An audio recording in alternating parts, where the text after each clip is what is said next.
extra questions from this chapter 1. First question, 105 sheep, 140 donkeys and 175 cows have to be taken across a river. There is only one boat which will have to make many trips in order to do so. The lazy boatsman has his own conditions for transporting them. He insists that he will take the same number of animals in every trip and they have to be of the same kind. That is the condition given. He insists that he will take the same number of animals in every trip and they have to be the same kind. He will naturally like to take the largest possible number each time. Can you tell how many animals went in each trip? The largest possible value. So you have to find the HCF. For that we have to use the prime factorization method.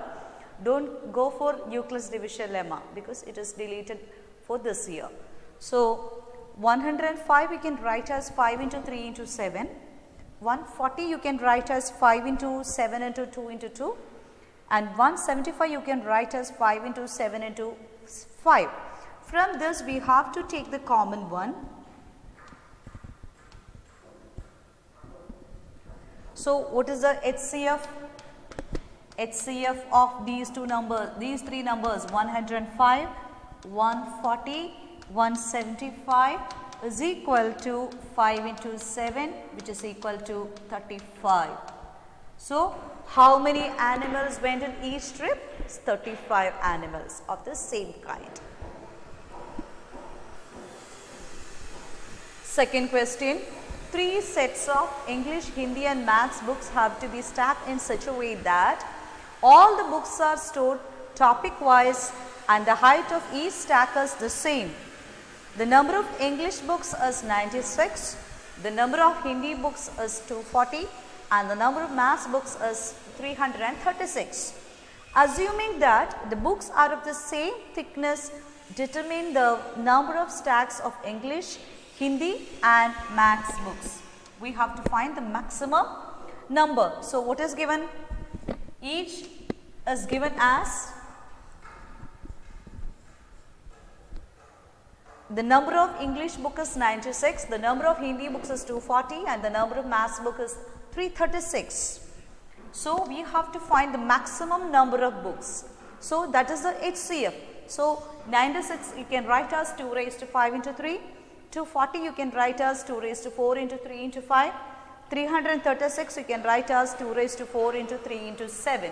So the HCF is the least power of the common prime factor. So which is the least power of this common prime factor?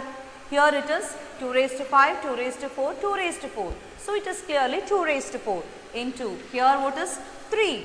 So what we can write as 2 raised to 4 into 3 which is equal to 48, which is equal to 48.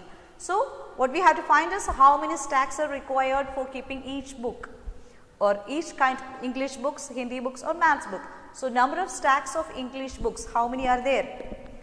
So 96, total 96 books, we have to take it as group of 48. So how many 48 here? 2. So we need 2 stacks. So number of stacks of Hindi books, 240 are there. So it is 240 divided by 48 which is equal to 5. And what about number of stacks of Maths book? It is total 336 divided by 48 which is equal to 7. So these are the number of stacks required for each book. Next question, what can you say about the prime factorizations of the denominators of the following rationals? It is given as 34.12345. That means it is a terminating decimal. If it is a terminating decimal, the denominator, the factors of the denominator will contain only 2 and 5. Or we can say it is of the form 2 raised to n into 5 raised to m. And what about the second one? 34.5678. It's a recurring. So how it will be? It is not of the form 2 raised to n into 5 raised to m, it can contain other prime numbers also or other prime factors also. Next question, fourth question.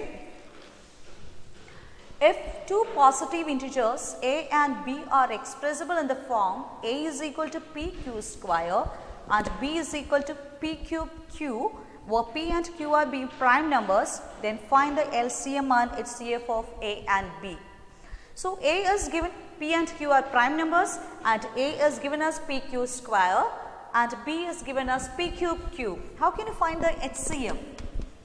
HCF of a and b. I already told that it is the least power of the common prime factor. It is the least power of the common prime factor. So, here the prime factor is p and p. First is p, next is p cube. So, which is the least power? It is p. And what about the second one? P square and q square and q, which is the least prime? It is pq. So, the HCF of a and b is pq. What about LCM? LCM of a and b. It is the highest power of the prime factors occurred. It is not the common prime factors, it is a prime factor, highest power of the prime factors occur. So, here p and p cube, what we have to take? We have to take p cube. What about the second one? Q square and q, what do you have to take? Q square, p cube, q square. Next, fifth question, compute the missing entries in the following factor tree. So, we have to start from here. 7 3s are 21 and 21 into 2, what is that? 42. So, these are the missing numbers. Next question is sixth one. After how many decimal places the decimal expansion of the rational number 33 by 2 square into 5 will terminate? After how many decimal places this 33 by 2 square into 5, which is a rational number, it terminates. For finding that, what we need is a multiple of 10 as the denominator. So, but here is 2 square into 5. So, 2 square into 5 means only one 10, we need to make one more 10 because already 2 2's are there. So, we have to take into 5 into 5. So, we are getting is 33 into 5 divided by 2 into 5 whole square, which is equal to 33 into 5 divided by 100. So, divided by 100 means after how many decimal places it terminates? After 2 decimal places it will terminate. After 2 decimal places. So, next seventh question. Find the value of m if the HCF of 65 and 117 is expressible in the form 65m minus 117. So, what we need is HCF. So, I have done the prime factorization. 65 is 5 into 13 and 117 is 3 square into 13. So, here only common factor is 13. So, the HCF of these two is 13. Then you have to express this 13 as a in the form 65m minus 117. Actually, what we can do here is we can do 65 into 2 minus 117, which is equal to 130 minus 117. So, what you are getting? 13 we are getting. So, actually this is 13 is equal to 65m minus 117, which you can write as 65 into 2 minus 117. So, what is the value of m? Therefore, m is equal to 2. The required value is 2.